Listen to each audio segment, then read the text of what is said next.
Orange, la cité des princes entre histoire et futur, présente Sud Radio, la France à découvrir, Christophe Gicquel. Ah, chers amis Sud Radio, si ce sont bien les vétérans de la 2e Légion gallique qui fondent la ville d'Orange en 35 avant Jésus-Christ, c'est bien parce qu'ils avaient remarqué un truc. Entre Rhône, Ventoux et Luberon, il y avait comme une sorte de place stratégique à occuper, mais aussi une sorte d'emplacement béni des dieux, sans doute sur une vibration tellurique particulière. Et ils ne s'étaient pas trompés. Pour les touristes et visiteurs d'aujourd'hui, Orange-Vaucluse, 30 000 habitants, reste la porte d'entrée de la Provence et du soleil, au cœur de la vallée du Rhône. Pour les historiens, c'est un mets de choix, car elle a toujours vibré de moments forts. Pour les mélomanes et les amoureux des arts, la ville bouillonne tous les étés. Elle offre de brillantes sessions où fusionnent musique, culture, patrimoine, fêtes, jazz et des nocturnes de toute beauté dans son théâtre antique le mieux conservé du monde, romain, de 9000 places. Entre richesse historique et art de vivre provençal, donc, le pays d'Orange promet de purs moments de détente et de temps suspendu. Une ville connue pour sa romanité, mais qui sait aujourd'hui faire vibrer ses pierres de modernité, réussir sa transition numérique et s'animer et se projeter. Et c'est les vétérans de la 2e Légion gallique qui seraient sûrement contents. Et s'ils voulaient connaître le programme des réjouissances de l'été à Orange, c'est maintenant dans la France à découvrir. Sud Radio, la France à découvrir, Christophe Gicquel. Et pour parler d'Orange et de sa saison d'été, avec Yann Bompard, maire d'Orange et président du pays d'Orange en Provence. Bonsoir, monsieur le maire. Bonsoir. Mathilde Moore, responsable du site Théâtre Antique, Musée d'Art et d'Histoire et d'Arc de Triomphe d'Orange, évidemment. Vous allez bien ? Oui, bonsoir. Est-ce que la saison estivale s'annonce sous de bons auspices ? Vous allez me dire, évidemment, comme tous les étés depuis 1000 ans. Depuis 2000, pour être tout à fait exact. Depuis 2000 ans. Monsieur le maire, on peut dire que depuis la plus haute antiquité, Orange est un lieu de passage. Est-ce que vous avez la volonté d'inviter les gens à y rester et comment vous allez vous y prendre ? Oui, absolument. Ce qu'on fait, c'est ce qu'on fait depuis, ce que cette majorité fait depuis un peu moins de 30 ans, à savoir faire une ville propre, sûre et belle. Parce que c'est ce qui est le plus attendu, c'est la première des libertés, c'est ce qui est attendu par les gens, pouvoir déambuler tranquillement, d'où un travail étroit avec la vidéosurveillance, la police municipale et la police nationale. La propreté, parce qu'on y tient beaucoup, donc les rues sont propres, les rues sont nettoyées. Et la beauté, en faisant des décors dans les rues, mettre des massifs floraux, faire attention au verdissement des espaces publics, et aussi pour aider nos amis les abeilles qui sont parfois en difficulté avec ces périodes de sécheresse. Et on aime les abeilles à Orange. Absolument. Mathilde Moore, on aime aussi le théâtre antique à Orange. C'est un petit peu, on va dire, qu'est-ce qu'on pourrait dire, un monument parisien ou un monument important. Le l'aqueduc d'Avignon, c'est la tour Eiffel de Paris. C'est l'emblème de la l'emblème de la ville. ville. Depuis la fondation de la cité au 1er siècle avant Jésus-Christ. Et c'est aussi le théâtre d'une scène internationale de renommée mondiale où il va se passer beaucoup de choses. On va le détailler tout à l'heure. Un petit mot sur ce théâtre antique quand même. On sait pourquoi le son est aussi bon. Parce que c'est la magie romaine. C'est un héritage du génie romain. Ils maîtrisaient parfaitement les techniques de construction. Ils avaient compris comment fonctionnaient les mécaniques techniques qui permettaient la meilleure propagation du son. Et on peut véritablement dire qu'il a été imaginé comme un véritable haut-parleur vers le divin, un lieu de création artistique dont ils avaient la maîtrise de l'ouvrage pour que le son, les comédiens sur scène, qui à l'époque, il y a 2000 ans, n'ont pas de système de sonorisation, puissent être entendu par l'ensemble des près de 10 000 spectateurs assis dans le théâtre. Et est-ce que ça change un peu l'attitude des artistes quand ils viennent à Orange ? Est-ce que c'est différent ? Ils le disent eux-mêmes ? Ils en témoignent quasiment tout le temps. Systématiquement. Ah oui ?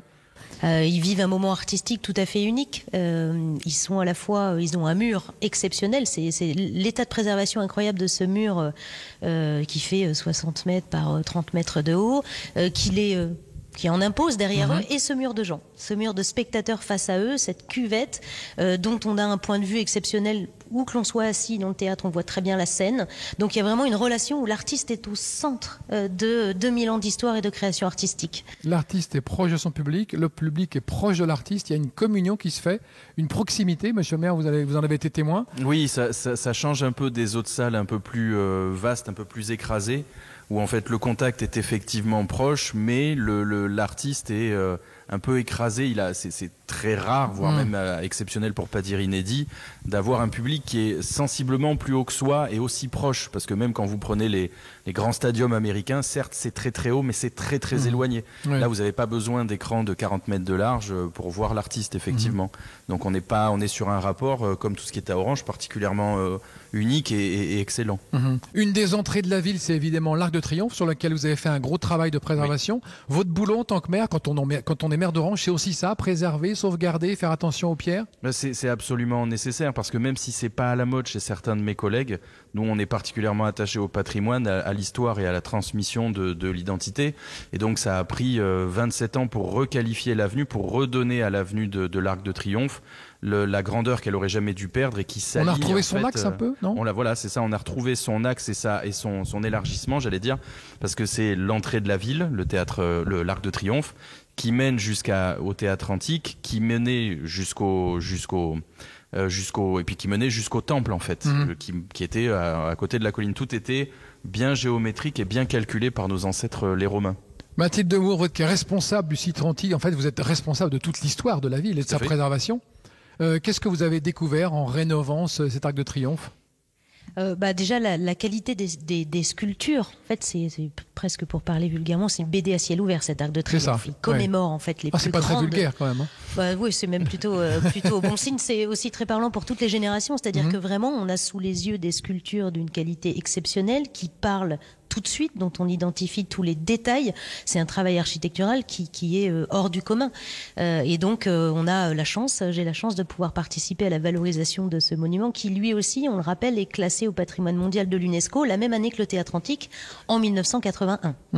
Donc, Orange est une ville en chantier, souvent. On y travaille, on entend souvent les ouvriers, on va peut-être les entendre au cours de cette émission, parce que nous sommes dans la salle du conseil de la mairie. Qu'est-ce que vous avez encore comme deuxième chantier? Un autre gros chantier que j'ai visité tout à l'heure, c'est la Notre-Dame de Nazareth? Oui, tout à fait, qui est une ancienne cathédrale qui avait été rénovée. Il y avait une première série de rénovations structurelles il y a quelques années, mais là, il nous fallait refaire un certain nombre de chapelles et notamment la nef.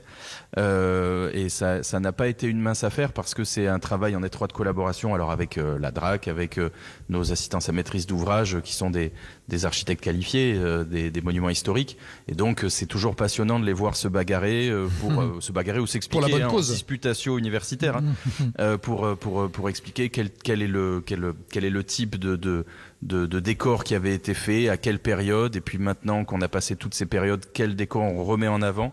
On a notamment trouvé la chapelle du Sacré-Cœur qui était devenue la chapelle de Saint-Joseph, derrière lequel on est passé d'un pochoir, donc ce qui est quelque chose de esthétiquement facile à faire et dont la plus-value pour l'œil et pour le patrimoine est assez limitée, à un décor en perspective, très travaillé, beaucoup plus doré, beaucoup plus raffiné. Et donc ça, on attend avec hâte de pouvoir le présenter au public. Mais c'est vrai qu'il y a beaucoup de choses à faire. Ouverture en public, c'est quand la Notre-Dame? Un peu avant Pâques, vers la fin mars 2024. J'ai eu la chance de visiter les chantiers ce matin avec vos services et j'ai pu constater effectivement qu'avant c'était un peu moche quand même, les pochoirs, faut le dire. Oui. Et on retrouve, vous êtes d'accord Mathilde, on retrouve une singularité et une authenticité dans le décor aujourd'hui.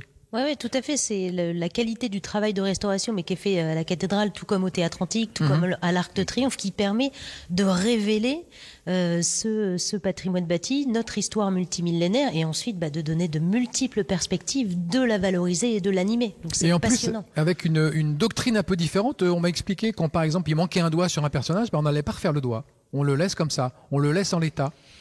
C'est toujours, alors ça dépend des situations, c'est toujours des querelles de sachants dans le bon sens du terme. Je veux pas être semblé attaqué, mais c'est vrai que parfois la question de l'opportunité de la rénovation se pose.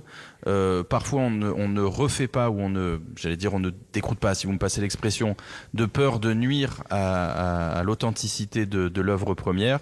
Parfois, quand on se sent un peu plus à l'aise et qu'on n'a plus de repères, on l'a vu pour un certain nombre de visages, notamment sur la cathédrale, on a un peu moins de complexe à travailler.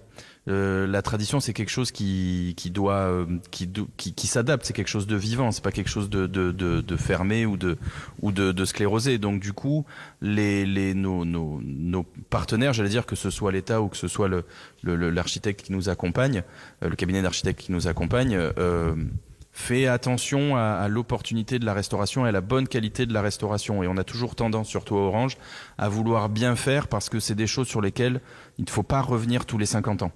Là, les rénovations qui sont en train d'être faites, notamment au sein de la cathédrale, mais partout ailleurs où on les refait sur des bâtiments patrimoniaux, on veut que ce soit reparti Pérenne. pour 800 ans, quoi. Oui. Ah, 800 ans Facile, quand même. ouais. On est Pour super ambitieux. Hein. Pour la cathédrale, on sera à peu près dans ces eaux-là. Ah ouais, je pense. mais quand on voit la bonne santé de l'Arc de Triomphe et du théâtre, on est confiant. Vous voulez rajouter un truc, Mathilde? Non, je pensais au musée d'art et d'histoire, donc on a la chance d'être au contact des œuvres, et il y a un crocodile qui est empaillé, une très belle pièce. Oui. Et il se trouve que ce crocodile, il lui manque la partie supérieure de sa patte avant droite. D'accord. Et là, le service conservation, il y a une très belle restauration et il a comme une prothèse aimantée et on peut remettre sa patte qui a été reconstituée. Donc c'est des choix qui sont faits. Mais en l'occurrence, c'est une magnifique idée, une magnifique technique pour pouvoir reconstituer l'ensemble de ce crocodile qui avait été amputé de sa patte avant. Bonne transition, parce que je voulais qu'on parle un peu des musées à Orange. Parce qu'il n'y a pas que la vie nocturne et la vie de fête qui arrive là pour l'été. Qu'est-ce qu'on fait quand on est à Orange et qu'on veut un peu se cultiver ou se culturationner? Et donc du coup on peut venir voir le crocodile du musée. Non, oui. le billet du théâtre antique donne accès au musée. Et donc dans ce musée qui est assez surprenant, il y a évidemment des vestiges de l'époque antique, de la cité d'Arosio, des décors du théâtre, des éléments de la vie cité d'Arosio, civile. c'est le premier nom d'Orange. Oui, tout à fait. Au 1er siècle, quand elle a été fondée par les anciens légionnaires, comme vous le disiez. Gallique. Donc il y a des vestiges d'Arosio à l'époque romaine. Et puis après, on a des belles découvertes dans les étages. On a 2 peintres anglo-saxons. Albert de Belleroche, qui est un contemporain de Toulouse-Lautrec, dont on découvre de très belles œuvres. Albert de Belleroche est anglo-saxon. Il est doré. Oui, il a eu des racines. Okay. Et en fait, il est aussi. Il y a une très belle œuvre qui est donc on l'appelle le peintre au portrait de femmes décoiffées. Ah. Donc il y a de très beaux décoiffés, très beaux portraits de femmes. Donc il est très fort sur le décoiffé. Très belle découverte. Et Franck Brangouin, qui est lui. Que Monsieur le maire, il dodeline un peu de la tête, il aime moins. C'est tout autre style. Un peu plus industriel, un peu plus steampunk finalement. Ah oui. Franck Brangouin, oui, c'est beaucoup plus sombre, beaucoup plus bichromique, noir, rouge, un peu. Il y a une performance technique qu'il faut reconnaître, ça c'est sûr. Il y a un geste artistique. Mais c'est un peu plus industriel. Enfin, je sais pas comment, si vous le voyez, c'est je vais aller voir. Beaucoup plus industriel. D'accord. L'esprit, les représentations sont beaucoup plus industrielles, beaucoup plus. Oui, mais d'autres y seront peut-être sensibles. Oui, non, mais la absolument. technique est on est d'accord. Ouais, c'est ça. On va marquer une petite pause, on se retrouve dans un instant pour continuer à parler d'Orange. Nous sommes dans la salle du conseil de la mairie avec Anne Bompard et Mathilde Moore. À tout de suite. Orange, la cité des princes entre histoire et futur présente Sud Radio, la France à découvrir, Christophe Gicquel. Retour à Orange avec Anne Bompard, maire d'Orange et président du Pays d'Orange en Provence, et Mathilde Moore, responsable du site Théâtre Antique, du musée d'art et d'histoire et de l'Arc de Triomphe. On a parlé du musée d'art et d'histoire, on a parlé de ces 2 peintres qui sont incontournables. Est-ce qu'il y a encore une chose à faire ou deux à Orange? Le maire dit 2. Il y en a plusieurs. Une dizaine. Il y en a plusieurs, toujours sur la partie muséale, parce que Orange est un musée à ciel ouvert et on continue de travailler là-dessus. On a une belle exposition, parce que Orange a été fondée par des légionnaires, mais a eu l'honneur et le privilège d'avoir le premier régiment étranger de cavalerie de 67. De 1800 Non, 1900. 1947, pardon. Ah, de 47 à 2014. Et donc c'est une exposition qui s'appelle À nul autre pareil, Nec pluribus umpar, c'est la devise du premier régiment étranger de cavalerie, mais on l'a élargi bien sûr à la Légion dans toute son histoire. Et donc il a aussi une déambulation culturelle et historique qui est effectivement au musée, mais qui est également aux archives qui ne sont pas bien loin non plus, et aussi à la médiathèque où il faut venir là par contre en silence, et où on expose l'histoire, les grands faits, les grands hommes qui ont fait partie de la Légion et de ces régiments d'assaut particulièrement brillants, dans une armée tout aussi brillante, dans une armée française tout aussi brillante. Et donc du coup voilà, ça fait partie des choses où on pousse les gens à se réapproprier leur histoire, leur culture en toute tranquillité, et en déambulation finalement. Et en dédalage. En dédalage, on en parlait dans une autre émission. Dédaler est un terme qui va parfaitement à la ville d'Orange, parce qu'elle a un vrai quartier historique, avec des petites rues provençales dans lesquelles on peut se promener et se balader. Vous êtes d'accord, oui. Mathilde? Autre endroit à voir avec le musée, à part le musée? Le théâtre antique. Oui, le théâtre antique, ça c'est incontournable. La place de la mairie, ça me paraît évident. Ah oui, la place de la mairie, c'est. Puis après, on a toujours la même affection avec Mathilde, mais je vais lui laisser en parler. La place de la mairie a été refaite il y a pas longtemps? Non, ça fait un petit moment là, ça fait une vingtaine d'années. On va y retravailler, mais à un autre moment. Mais on y voit le très belle toiture de l'hôtel de ville qu'on distingue depuis le parc de la colline Sainte-Trope. Ça, on va en parler de ce parc de la colline Sainte-Trope, cher au cœur des Orangeois, des Orangeoises, c'est vrai. Qui aiment s'y balader, hein. Oui. Ah oui, c'est donc il se mérite parce qu'il y a de sacrées montées pour l'atteindre, mais après on a. C'est sur une vraie colline, hein. Oui, c'est sur une vraie. Qui surplombe la ville. Qui surplombe toute la ville, dont nos ancêtres il y a 2000 ans ont tout de suite saisi l'intérêt, puisqu'ils y ont bâti, adossé à cette colline, les gradins du théâtre antique. Donc on a un ensemble naturel et patrimonial tout à fait exceptionnel. Et d'ailleurs, je pensais, où est-ce qu'ils ont pris les pierres du théâtre antique pour le fabriquer? Dans la colline? Non, c'est le Gard, là, je crois. C'est le Gard. Oui, Gard et proches environs jusqu'à Courthézon aussi. Donc c'est vraiment un ouvrage très très local.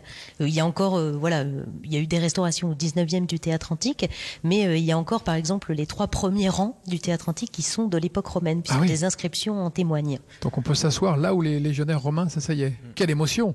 Le théâtre antique, 9000 places, très beau théâtre, en état de parfaite conservation. On dit le mieux conservé du monde romain, c'est vrai? Oui. Tout est en... Oui, c'est vrai, parce que généralement, ce qui manque, c'est le mur de scène. Oui, et là, on l'a. Oui.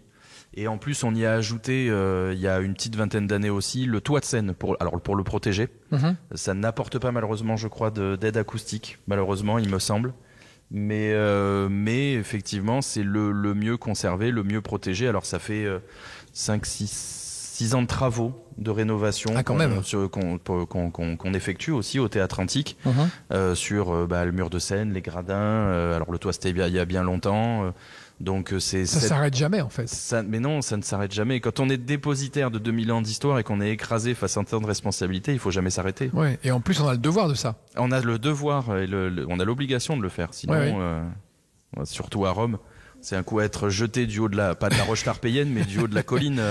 Au Lyon. Voilà, exactement. Oui, le théâtre antique, Mathilde? Non, et puis ces travaux, ils sont faits sur les phases hivernales, donc ils permettent aussi, dans la saison estivale, du printemps jusqu'à l'arrivée de l'automne, d'y faire des spectacles comme on le fait depuis 2000 ans à l'intérieur du site. Donc il y a une parfaite concomitance des activités entre ce qui est nécessaire à sa préservation et nécessaire à sa valorisation et à son rayonnement. Et vous avez aussi voulu développer la communication et l'explication, le décryptage de tous ces monuments par 2 moyens. On va parler de l'immersion, mais le premier, c'est celui autour de l'Arc de Triomphe. Alors oui, le projet culturel décennal que nous portons pour les monuments de la ville d'Orange, c'est de s'appuyer sur cette histoire multimillénaire et cette notoriété de l'acoustique. Et donc de faire d'Orange la scène de l'innovation sonore. Et en créant des parcours de visite avec des moyens modernes d'innovation, on devient aussi passeur d'émotions, de sensations aux générations futures.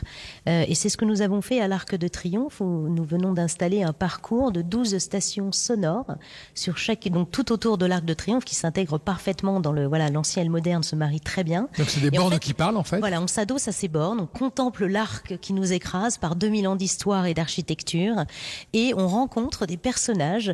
On rencontre le légionnaire qui nous parle de sa carrière dans l'armée romaine et de pourquoi il s'est établi à Orange et comment ils vont construire cette ville qui deviendra Orange. Il a une grosse voix, le légionnaire, non ? Oui, il a une très grosse voix, oui, bien sûr, on a travaillé ça, évidemment. Ça. Voilà, le marin raconte comment l'armée romaine a la superpuissance sur il appelle ça la Mare Nostrum, et puisqu'il y a aussi sur l'arc des décors des batailles navales remportées par les Romains, on rencontre une amoureuse du théâtre antique qui est en train de se rendre au théâtre antique et qui va vous expliquer quel spectacle on y donne et pourquoi elle passe par l'arc, parce que c'est une place publique au service de la transmission de l'oralité et du social depuis 2000 ans. Donc voilà, c'est tous ces personnages qui permettent de donner vie, d'incarner l'histoire de ce patrimoine et qui sont donc à retrouver pour toutes ces anecdotes qu'on a à raconter au public. Et c'est gratuit, en accès libre, toute la journée. Et c'est intergénérationnel, tout le monde comprend. C'est en plusieurs langues ? C'est en 4 langues, c'est en français, anglais, espagnol et allemand. D'accord. Voilà, donc oui, jusque-là, les premiers retours sont excellents parce que c'est une très belle manière de découvrir le patrimoine de manière simple et ludique. Il faut combien de temps ? 45 minutes ? Il faut compter une bonne demi-heure, pour faire le parcours de l'arc et puis surtout contempler.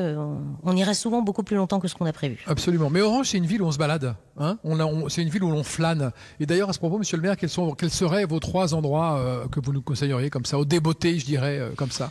Je vais dire en dessous de l'Arc de Triomphe. Juste en dessous ? Juste en dessous de l'arche centrale, parce qu'il y a... Alors, autour, un peu plus haut, il faut prendre un peu plus de temps, mais c'est vrai que c'est un outil de propagande, le théâtre antique, sur de la domination romaine. Vous avez clairement. Clairement. Voilà, c'était fait pour ça. C'était fait pour ça.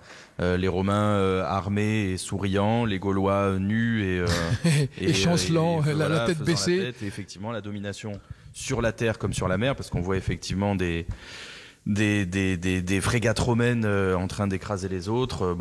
Heureusement qu'il n'y avait pas encore l'armée de l'air, sinon on en aurait eu un passage. Et puis vous avez là où vraiment il y a quelque chose de particulier, c'est vraiment en dessous de l'arche centrale de l'Arc de Triomphe. Vous avez d'est en ouest plusieurs hexagones au sein desquels au centre vous avez des roses qui s'ouvrent au fur et à mesure. Alors évidemment à l'est elles sont un peu fermées, au zénith elles sont complètement ouvertes et à l'ouest elles sont un peu refermées. Et c'est amusant de voir le lien que les Romains avaient voulu faire sur leur performance technique d'abord, mais sur leur attachement alors à la propagande, mais à la nature. C'est assez intéressant et passionnant. Belles images. Ouais. Ouais, c'est très très poétique à la fois. Oui, à la fois C'est ça, poétique. la magie de ce Le romain patrimoine. était à la fois poétique et guerrier. Oui, tout à fait. Hein, c'est une ambivalence. Oui, tout à fait. Un peu Janus finalement. Oui, c'est vrai. Et à part l'Arc de Triomphe, monsieur le maire, un autre endroit? Alors je vais. Me dites pas la place de la mairie. Non, je vais pas le redire. Je vais essayer de vous trouver d'autres endroits. Non, c'est vrai que le haut de. Alors ça, c'est une partie qui pour le moment est réservée au service de la ville. C'est la partie de la colline, outre celle effectivement où on a le panorama qui est magnifique et pour laquelle on a une grande affection, tous les Orangeois.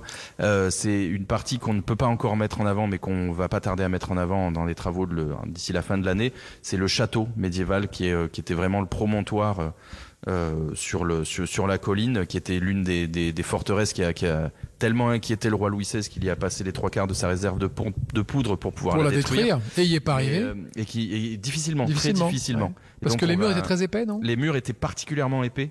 Et donc quand ça s'est détruit sous bloc. Donc on craint, quand on va commencer à fouiller, de trouver des blocs entiers, qui de tours, qui de passages, qui de... Parce que ça, ce sera votre prochain grand chantier? Ça, ce sera un des prochains gros chantiers qui va commencer l'année prochaine, mais on en a pour jusqu'à 2029 bien tassé. Ça veut dire quoi? Déblayer? Alors déblayer, mettre en avant, essayer de remonter un peu la partie des châteaux, parce que quand même Louis XIV faisait pas les choses à moitié, et donc du coup on a du mal quand on va en haut de la colline au bout à imaginer les volumes, et pourtant c'était un château conséquent.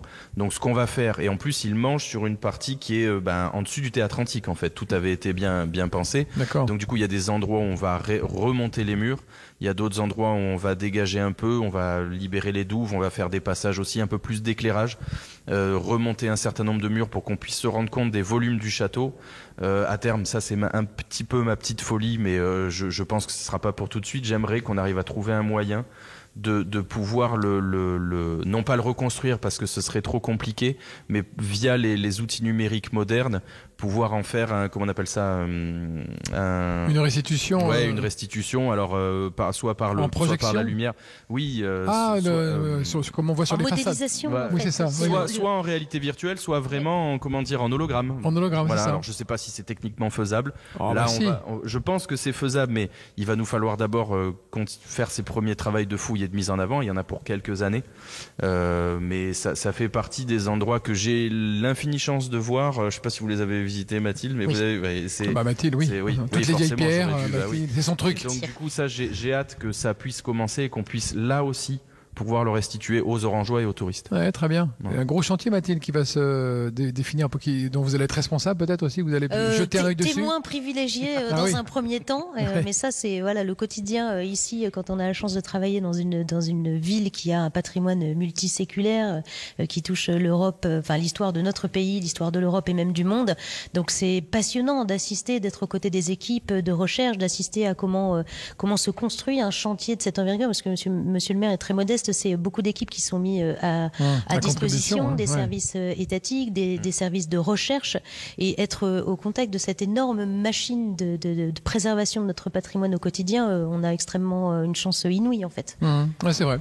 On va marquer une pause et continuer de découvrir cette ville d'Orange avec un de bon père, son maire, et Mathilde Moore, sa responsable du site Théâtre Antique, Musée d'Art et d'Histoire et d'Arc de Triomphe. Dans un instant, on marque une pause, à tout de suite.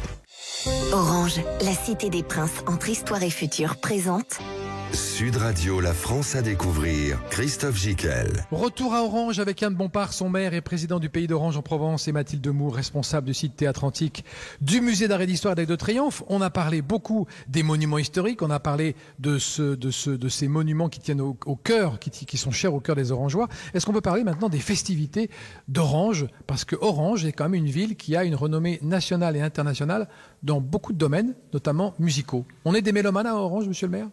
Indubitablement. Nous sommes tous des mélomanes. Oui, tout le monde. Ouais. Tout le monde, ne serait-ce que par l'écho que peut faire le théâtre antique dans sa musique d'été. Oui, bien sûr, n'importe qui flâne un peu sur Orange entendra effectivement des grandes œuvres ou du répertoire classique ou du répertoire techno, parfois même du répertoire métal, je vais y arriver. C'est vrai. Et donc voilà, un Orangeois est un mélomane par essence. Et c'est vrai, on en parlait tout à l'heure, les artistes attendent ces moments avec impatience parce qu'il se passe des choses un peu différentes pour les artistes. Oui. On commence par quoi? Par les chorégies, Mathilde, non?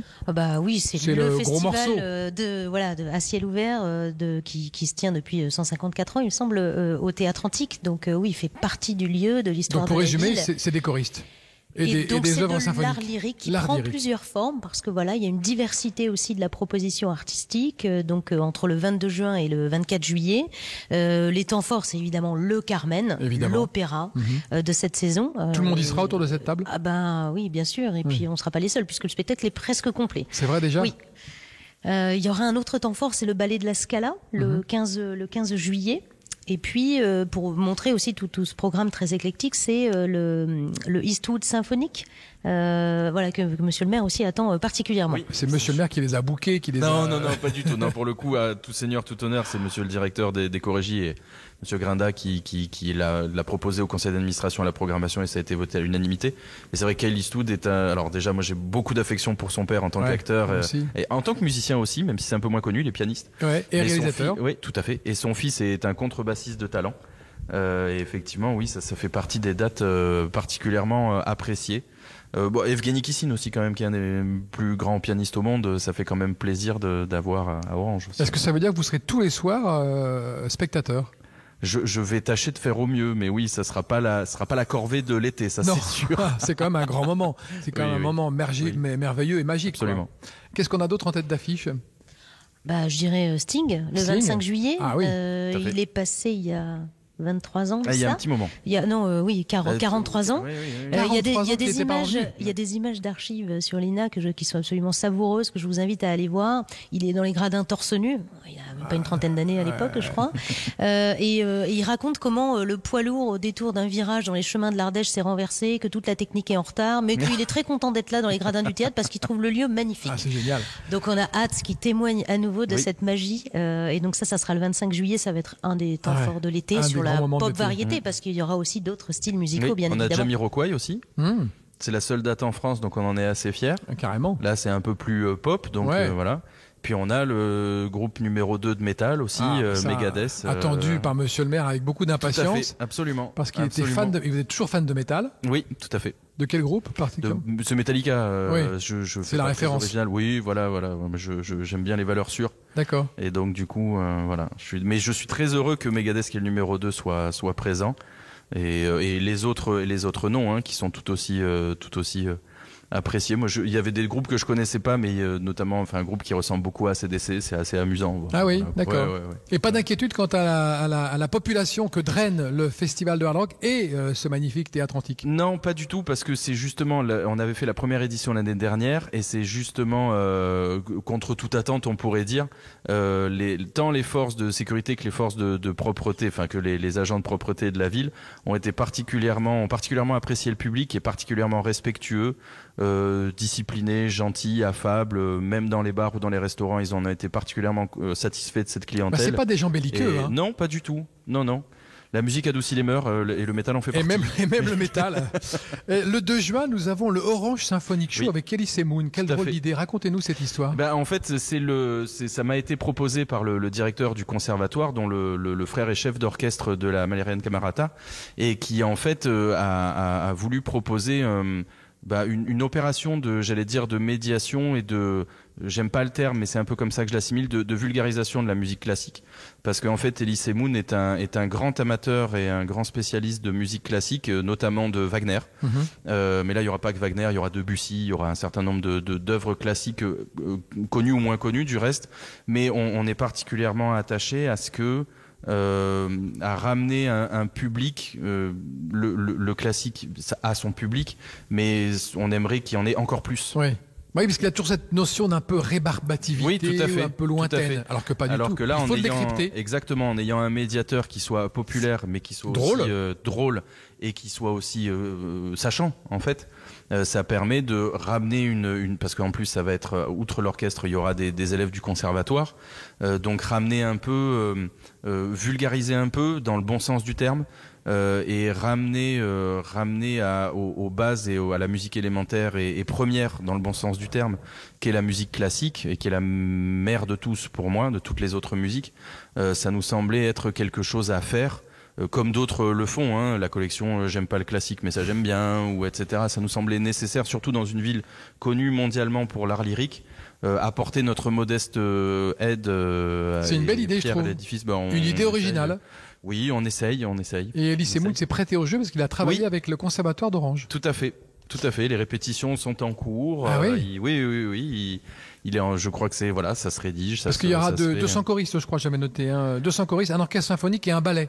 Oui, tout à fait, parce qu'on a, au conservatoire d'Orange, on a la chance d'avoir effectivement ce qui est classique dans un conservatoire, à savoir des sections de musique, mais aussi une section de théâtre et une section de danse. D'accord. Les 3 sections sont, si vous me passez l'expression, sont de très grande qualité, avec des élèves qui sont, moi franchement, si certains peuvent en devenir des professionnels, je n'en serais que ravi, et ce serait dans l'ordre des choses que Orange, qui doit devenir la capitale mondiale de l'innovation sonore et culturelle et musicale, elle est prête à en parler. Puisse envoyer ses enfants sur les scènes aussi de France et de Navarre, voire même du monde. Ça me fait penser, monsieur le maire, au conservatoire, à la classe de théâtre. En fait, chaque été, au Théâtre Antique, on fait des visites animées. En fait, ça s'appelle les gardiens de l'histoire. Donc, c'est les grands personnages qui ont marqué l'histoire du théâtre, du légionnaire romain jusqu'à Sarah Bernard. Et en fait, on a 2 élèves du conservatoire qui vont, en juillet-août, incarner des gardiens de l'histoire, parce qu'on les a repérés, qui sont à fond, parce que sortir de l'école, aller, et qui ont cette particularité, cette âme sans pareil de pouvoir retranscrire l'histoire de leur propre ville. Donc c'est comme ça que se montent les projets culturels dans la ville d'Orange. Et il y a une chose, j'en avais parlé dans mon introduction, il y a une espèce de fusion comme ça entre plusieurs genres à Orange. On aime bien faire fusionner la modernité, la romanité, le métal avec le hard rock. Enfin, c'est assez rigolo. Je trouve que c'est assez symptomatique de la ville. Il y a une chose sur laquelle je voulais revenir, c'est le France Gall, les 9 et 10 juin, qui est, alors là, il y a ces 1200 choristes. Oui. Qui chante France Gall, tout le répertoire. Oui, c'est un autre partenaire de la ville, Spectacular, où effectivement, alors là, la scène est pleine, c'est aussi plein sur les gradins que sur la scène, avec effectivement des choristes, il y en a partout. Il y en a partout dans Orange, ils sont venus répéter il y a 2 week-ends de ça, c'était plein à la salle d'Odé. Et donc, du coup, là, pareil, une ambiance chaleureuse, amicale, familiale, où les gens sont ravis qu'on puisse mettre en avant cette culture populaire aussi française, particulièrement appréciée, parfois malheureusement un peu oubliée, c'est vrai. Mais du coup qui vit à Orange. Mais même si on n'est pas absolument fan de tout le répertoire de France Gall, l'écouter chanter par 1200 choristes dans le Théâtre Antique, c'est quelque chose. Bien sûr. Et c'est plein. C'est plein. D'accord. Les autres grandes dates de cet été? Alors les autres grandes dates, on a la Java du Cochon. En fait, on a 2 dates. On attendait cette date. Voilà. Qui a inventé ce titre? Eh ben écoutez, c'est la ville pour le coup, parce qu'en fait on a eu une proposition d'accueillir la 3e édition du Mondial du saucisson. Avec là c'est quelque chose d'un peu plus fermé, c'est-à-dire que c'est 150 jurés qui ont eu des séances de formation sur les méthodes pour goûter le saucisson, avec un jury jeune pour la première fois, donc de 7 à 17 ans. Ça se passera à l'espace d'Odé, mais c'est un peu plus fermé parce que c'est particulièrement encadré. Il y a des remises de médailles d'échantillons qui viennent du monde entier, donc encadrés par les douanes, etc. Et dans le cahier des charges, nous on devait y ajouter entre guillemets un marché avec des animations, une sorte de fête comme on fait. Et donc là, ça c'est la Java du Cochon. Avec effectivement des artistes, toujours des marchés. Et on danse. Oui, tout à fait. On saucissonne, on danse. Exactement. Après, on a les mardis du parc, tous les mardis du mois de juillet au parc Gasparin. Donc là, c'est tout aussi familial, food truck pour pouvoir recevoir du monde. Et après, on a le marché nocturne les jeudis d'Orange. Ah, ça c'est bien. Ça c'est chouette. Tous les jeudis du mois d'août. Et là, c'est plein. Donc ça va permettre on va vous envoyer du monde encore cet été. Parce que Mathilde est impliquée aussi. Voilà, à ces occasions, on pourra ponctuellement jouer ce nouveau parcours spectacle dont on va parler. Donc les portes du Théâtre Antique seront ouvertes aussi les soirs des jeudis d'Orange, où je confirme qu'il est très difficile, mais en étant une habituée de certaines terrasses, d'avoir sa table, c'est noir de monde. Très cool. Ah oui. On parlait justement des terrasses et des endroits dans la ville. Quels sont vos endroits préférés, Mathilde ? Au-delà de la colline, je pense que vous aurez compris que c'est mon parc. J'y vais me détendre, réfléchir, concevoir des projets et faire mon footing. J'aime beaucoup aller à l'avenue de l'Arc de Triomphe, qui est vraiment magnifique, qui ouvre l'axe, qui ouvre les perspectives. Et on y traverse le petit ruisseau de la Maine. Donc là, je m'y arrête souvent quelques minutes pour le contempler, avec une forte envie de m'y tremper les pieds. Oui, tout à fait. Qui vient d'où ? La source est à Camaret. Ah oui. La source de la Maine est à Camaret, donc il y a une commune voisine. Ça se jette après dans l'Aigle, qui lui-même se jette dans le Rhône. Et en fait, ça a été historiquement, ça a été détourné pour servir de douve humide de la cité médiévale orangeoise, dont on voit encore parfois sur certains endroits quand on descend l'avenue de l'Arc de Triomphe. D'ailleurs, les deux tours. Voilà. Quand on parlait tout à l'heure du théâtre antique, il y avait un mot, immersion. Est-ce que vous allez pouvoir nous en parler un peu plus, Mathilde, de ce mot que vous adorez ? Alors oui, qu'on adore, et puis il est dans l'air du temps. En fait, c'est plonger les gens au cœur d'eux. Ah, c'est ça, on va en parler tout à l'heure. Ça, c'est un très bon teaser qu'on vient de faire. On va donner envie aux gens d'entendre ce que c'est que cette histoire d'immersion entre le théâtre antique et donner envie aux gens d'eux. C'est ça ? Oui, d'entendre et d'écouter. À tout de suite, on marque une pause dans un instant. On se retrouve. Orange, la cité des princes entre histoire et futur présente Sud Radio, la France à découvrir. Christophe Gicquel. Retour dans la salle du conseil de la mairie d'Orange avec Yann Bompard, le maire d'Orange et le président du pays d'Orange en Provence, Mathilde Moore, responsable du site Théâtre Antique, Musée d'Art et d'Histoire et l'Arc de Triomphe. Et on parlait, Mathilde Moore, de cette immersion juste avant la petite pause. Racontez-nous ce que c'est que cette immersion sur laquelle vous avez travaillé depuis de nombreuses années et qui finalement est mise en œuvre. Alors, le théâtre antique attend son parcours spectacle depuis très longtemps. Oui, c'est ça. Il n'y en avait pas. L'heure est venue de pouvoir le proposer. Et donc, cette nouvelle expérience... c'est une visite acoustique immersive. Voilà. C'est un parcours spectacle nocturne, une déambulation de 45 minutes. Et la particularité, c'est les deux innovations majeures qui ont été créées pour faire de ce parcours une première mondiale. C'est un vidéo mapping, donc projection d'images monumentales, grâce à 25 vidéoprojecteurs sur 5000 mètres carrés dans le théâtre antique. Sur le mur de scène, dans les gradins, au sol de la scène. C'est aussi donc la première fois que le public peut déambuler librement sur la scène. Donc se mettre à la place des artistes. Ils sont équipés d'un casque de très haute technologie qu'on appelle un casque de son binaural. Le son binaural, en quelques mots, si vous voulez, nous les humains, nous sommes équipés du meilleur appareil d'écoute qui existe, ce sont nos deux oreilles, qui nous permettent de percevoir le son à 360 degrés. Eh bien, cette technologie permet de restituer cette qualité d'écoute qui vous enveloppe totalement. Donc, les visiteurs sont à la fois baignés dans l'image sur 5000 mètres carrés et totalement enveloppés par le son. C'est bluffant. Monsieur le maire, vous avez testé ? Oui, j'ai fait partie des alpha ou bêta testeurs. Et donc du coup, effectivement, j'étais assez impressionné sur la partie sonore parce que effectivement, j'aime bien la musique et l'écoute, et donc du coup c'est vraiment ça. Selon où vous vous déplacez, vous n'allez pas avoir la même acoustique. Ça le reproduit vraiment de manière assez fidèle. C'est bluffant, et outre la qualité du son qui est particulièrement bonne. Et après la retranscription, j'étais un peu inquiet. Et puis finalement, parce que c'est délicat, le mur de scène est accidenté, il est pas. Et donc du coup j'étais un peu inquiet. Finalement, je suis assez bluffé plus que bluffé même par la performance technique et technologique. C'est étonnant. Et c'est assez étonnant. Oui. Moi, c'est vrai que il y a beaucoup de choses que j'ai appréciées. Le dédale, notamment, avec le Minotaure, ça fait partie des choses, qui m'ont beaucoup plu. J'ai un peu spoilé, mais j'en dirai pas plus.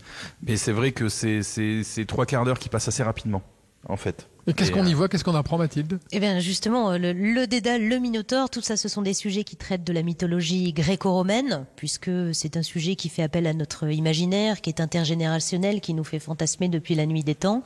Donc, le thème de cette odyssée sonore, c'est de montrer les visages des dieux et des déesses de l'Antiquité, des créatures et des héros, donc générés par intelligence artificielle. Donc, c'est donner un nouvel aspect graphique, mais dont la Gorgone, on la reconnaît. Oui. toujours aussi terrifiante. On se change pas en pierre, mais on est bien captivé par son regard. Et donc c'est aussi des paysages merveilleux, fantastiques, qui ont été créés, tous ces univers, et qui permettent juste d'apprécier la monumentalité du lieu, la beauté de l'image et la qualité du son.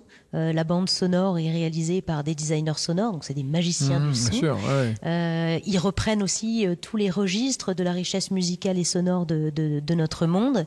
À la fin du spectacle, selon l'endroit où on se déplace dans le théâtre, on peut entendre le bourdon de Maurice André, et à quelques mètres, on est attiré par Jimi Hendrix. Et si on va dans la bulle sonore de Jimi Hendrix, on est comme s'il nous jouait en douche sonore au-dessus de nous. Voilà, pour ne pas en dévoiler davantage, mais c'est aussi une très belle découverte. C'est vraiment une expérience surprises. Acoustique. Et tout fabriqué en France. Ah oui. Oui, donc c'est une start-up strasbourgeoise qui nous a accompagnés, qui s'appelle Imki. Les casques de la marque Focal, donc fleuron industriel dont la notoriété à l'international est stéphanois. Et c'est de l'entreprise stéphanoise. Et puis on a aussi, pour permettre cette géolocalisation du son, parce qu'on connaît la position exacte du spectateur dans le théâtre antique. C'est ce qui permet de lui envoyer des bandes sonores selon l'endroit où il se trouve. Donc, c'est géré par une intelligence. Voilà. Qui repère le... Tout à fait. On connaît la position de chaque équipement de casque. Incroyable. Qui est possible par un smartphone qui est aussi fourni dans l'équipement et qui est fabriqué à Aix-en-Provence. D'accord. Voilà. Donc on n'est pas peu fiers de dire que tout a été fait à la maison. Tout à fait. Pratiquement. Tout à fait. Au chapitre des festivités, vous voulez rajouter une date, monsieur le maire? Oui, écoutez, on a le jazz. Alors on a une belle semaine de jazz. N'oublions pas les jazzeux. Au 18 juin, sur la place de la mairie. Ouais. Voilà. Oui, parce qu'on a ça. Même si on est hard rocker, on aime un peu les jazzeux. Vous avez vu, on a tout. On a de l'électro, on a du rock, on a du jazz, on a de la musique latine aussi. Cubaine. Oui, cubaine. Mais ça, j'ai oublié la date. C'est au mois de juillet. C'est au mois de juillet, oui, effectivement. On regardera sur le site de la mairie. Ouais, tout à fait. De tourisme. Après, on a aussi, alors il y avait pas de gladiateurs au théâtre, mais on va accueillir aussi un tournoi de MMA aussi au sein du théâtre antique. Ça aussi, c'est un grand écart. Oui, tout à fait. Entre les corrigés et le MMA. Tout à fait. Oui, tout à fait. Mais c'est vrai que un peu d'audace. Alors c'est pas non plus les jeux romains, non. C'est pas les jeux du cirque, mais c'est vrai que c'est une discipline virile pour le moins, et qui du coup a un public. C'est la réunion de tout ce qui est autorisé dans les sports de combat. C'est pas non plus de la barbarie. Mais du coup, c'est vrai que on avait fait il y a très longtemps une nuit des arts martiaux, et ça s'était très bien passé. Mais c'est vrai que le théâtre antique peut bien accueillir ce genre d'événements sportifs de haut niveau. C'est assez raccord, oui, je trouve. On essaye. Dans la pratique de l'art martial. Oui, tout à fait. Et ce sera dans le théâtre. Ce sera dans le théâtre antique aussi. Oui, là c'est c'est une scène circulaire, non? C'est le 28 juillet. C'est un octogone. Ah, d'accord.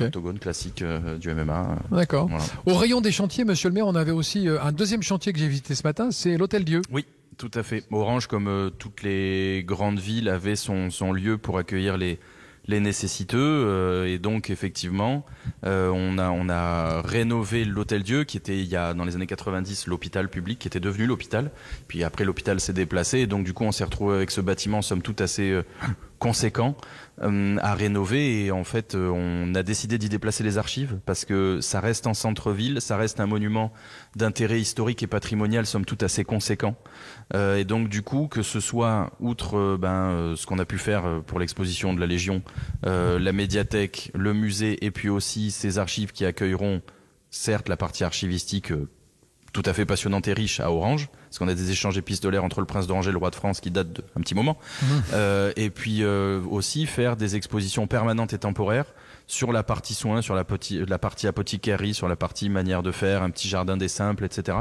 Et le but étant, en fait, de véritablement faire un parcours patrimonial muséal à ciel ouvert autour d'Orange, où en fait on s'instruit dans des endroits qui sont beaux.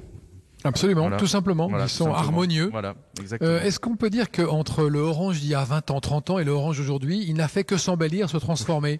On peut le dire. Je le crois. On savait tous la réputation qu'avait Orange il y a 20 ans. Orange s'arrêtait là. Ouais, non, c'était un peu compliqué. On arrive, il fallait tordre le cou à ça. Alors je vais pas rentrer dans des considérations politiques, c'est toujours un peu embêtant. Mais c'est vrai que c'est très rapide pour détruire la réputation d'une ville. C'est très compliqué pour la redresser. Bon. Et ça demande, c'est très lent. Ça demande il y a des contraintes qui sont ce qu'elles sont quand on est élu local. Et donc, du coup, c'est pour ça que la première des choses et qui est attendue de partout en France, c'est le fait de se sentir en sécurité. Et ça, c'est vrai que c'est la première des choses qui est le plus importante. Je ne vais pas vous dire qu'il n'arrive jamais rien à Orange, mais ce que je peux vous dire, c'est que c'est moins mal qu'ailleurs. Bon, je sais que j'ai encore eu des félicitations cet été de la part des touristes comme des gens, comme des locaux, qui me disent on est content, on a vu beaucoup ce qu'ils appellent des bleus. Hein. Ils ont vu beaucoup de policiers, que ce soit de la nationale ou de la municipale, qui sont polis, qui sont réactifs, qui sont attentionnés. Et donc, du coup, dans le contexte dans lequel on est, on sait que les gens, ils sont sensibles. Bon, on essaye de tirer notre épingle du jeu là-dessus, mais ça ne suffit pas. C'est-à-dire, après, c'est ce que je vous disais un peu tout à l'heure, c'est qu'il faut que ce soit beau et propre. Ça, c'est une bataille constante, pas forcément simple à mener. Et puis après, il faut qu'il y ait des choses qui vous sédimentent, j'allais dire, qui vous veuillent donner envie de rester ici. Donc, la partie programmation culturelle, à la rigueur, j'allais dire que c'est la partie la plus simple. La partie effectivement patrimoniale ou qui demande un peu plus d'efforts et de long cours aux personnes qui viennent, là, c'est pour ça qu'on a des partenaires, effectivement, qui nous aident à faire ça aussi, là où c'est pas forcément le cœur de métier d'une collectivité. Mais je crois qu'on y arrive. Vous y arrivez, je pense. Mathilde Demour, après ce gros dossier, ce gros chantier de la visite acoustique immersive en 2023, qu'est-ce qui vous reste comme gros chantier, prévision, un truc qui vous tient à cœur ? Écoutez, on s'efforce de transformer la plus ancienne salle de spectacle à ciel ouvert en la plus moderne également. Ça, c'est beau. Et parler de l'association que nous avons avec la musique électronique au mois d'août, du 18 au 20 août. Je vous disais tout à l'heure que l'Odyssée sonore, c'est 25 vidéoprojecteurs dans le théâtre antique. Tout cet équipement technologique va aussi servir aux artistes de la musique électronique qui sont en train de créer des choses sur mesure pour le théâtre antique d'Orange pour jouer à l'occasion des concerts de musique électronique. Donc ça donne envie, ça attire et ça fera certainement le tour du monde. Donc j'ai hâte de vivre ce moment cet été aussi à leur côté. C'est très bien, c'est une très belle initiative et on a hâte de voir réussir cette initiative et de l'amener à bien. Oui, tout à fait. Orange, scène de l'innovation sonore, rendez-vous dans 10 ans. Dans 10 ans, où serons-nous, monsieur le maire ? Il n'y a pas de raison. Vous serez encore là. On va faire tout pour. On va conclure cette émission en parlant aussi d'un autre chantier qui arrive, c'est celui d'une école. Et pourquoi elle arrive, cette école ? Alors, elle arrive parce qu'il y a beaucoup d'enfants, beaucoup d'élèves, qu'on est en plus. C'est bon signe. C'est très bon signe. C'est très bon signe. Et en plus, on a la chance d'avoir une base aérienne pour laquelle le ministère des Armées a mis 250 millions d'euros pour la rénover, alors qu'elle avait été supprimée du livre blanc sous Hervé Morin. Donc on a un peu stressé à Orange. On a perdu le REC quelques années après. Si on avait perdu l'armée de l'air, alors qu'on est une ville de garnison depuis 2000 ans, bien sûr, on en aurait été fort triste, surtout qu'on avait eu les spahis il y a longtemps. Enfin bref. Et donc du coup, on sait très bien que la montée en puissance de la base aérienne d'Orange va entraîner ces 500 personnels qui doivent arriver, 500 personnels directs, donc 500 familles. Alors elles vont pas toutes aller à Orange, je suis pas glouton non plus, mais du coup vous devez préparer, parce qu'on veut être une ville qui vit et pas une cité dortoir, vous devez préparer les équipements éducatifs, culturels et sportifs qui font de cette ville un endroit où il fait bon vivre. Donc il faut créer une école, il va falloir qu'on en déplace une autre. Donc on a mis tout un système de géothermie pour avoir, on essaye d'avoir la meilleure note dans ce qu'on appelle le bâtiment durable méditerranéen, donc peu consommateur d'énergie, qui arrive à se réguler en température sans trop utiliser l'électricité. Non pas que on veuille faire du greenwashing, mais parce que c'est le bon sens quand la technologie le permet, que de pouvoir être économe en énergie, même si on en aura toujours besoin. Merci à tous d'avoir participé à cette émission. C'était une émission consacrée à la ville d'Orange. On se retrouve la semaine prochaine dans La France à découvrir sur Sud Radio. Bonne soirée. Sud Radio, La France à découvrir. Christophe Gicquel. Avec Orange, la Cité des Princes entre histoire et futur.